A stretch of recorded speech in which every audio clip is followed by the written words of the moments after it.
கிருஷ்ணா 11-12 ஸ்லோகம் பார்க்கலாம். சூஷௌ தேச பிரதிஷ்டாய ஸ்தீரம் ஆசனம் ஆத்மனக நாத்ய உச்சரிதம் நாசினீஷம் சைலாஜின குஷோத்தரம் தத்ரைக்ராமண கிருத்வா யதசித்தீந்திரிய கிரியக உபவிஷ்யாசைனே யுஞ்சஞ்யாத் யோகம் ஆத்ம விஷுத்தத்யே. புனிதமான இடம் என்பது தான் புண்ணிய யாத்திரை தலங்களை குறிக்குது.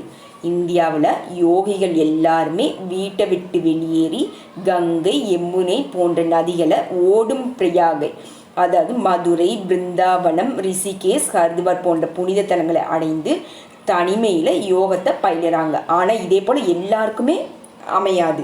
அதனால் குறிப்பாக மேலை நாட்டினருக்கு மாநகரத்தில் இயங்கும் பெயர் அளவிலான யோகா மையங்கள் பௌதீக லாபத்தை சேர்ப்பதற்கு வேணும்னா வெற்றி பெறலாமே தவிர உண்மையான யோகா பயிற்சிக்கு சற்றும் தகுதியே இல்லாததான்.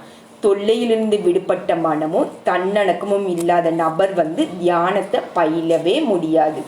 மேலும் தற்போதைய இந்த கலியுகத்தில் மக்கள் குறைந்த ஆயுளுடனும் ஆன்மீகத்தில் நாட்டமில்லாமலும் எப்போதும் பலவித கவலைகளிலும் வாழ்கிறாங்க.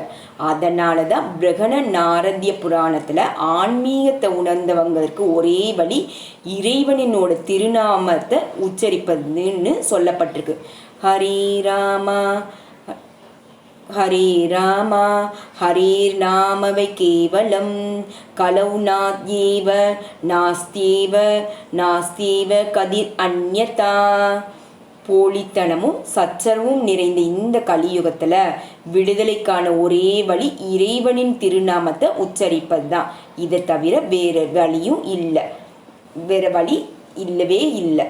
ஹரே கிருஷ்ண கிருஷ்ண கிருஷ்ண ஹரே ஹரே, ஹரே ராம ராம ராம ஹரே ஹரே, ஹரே கிருஷ்ணா.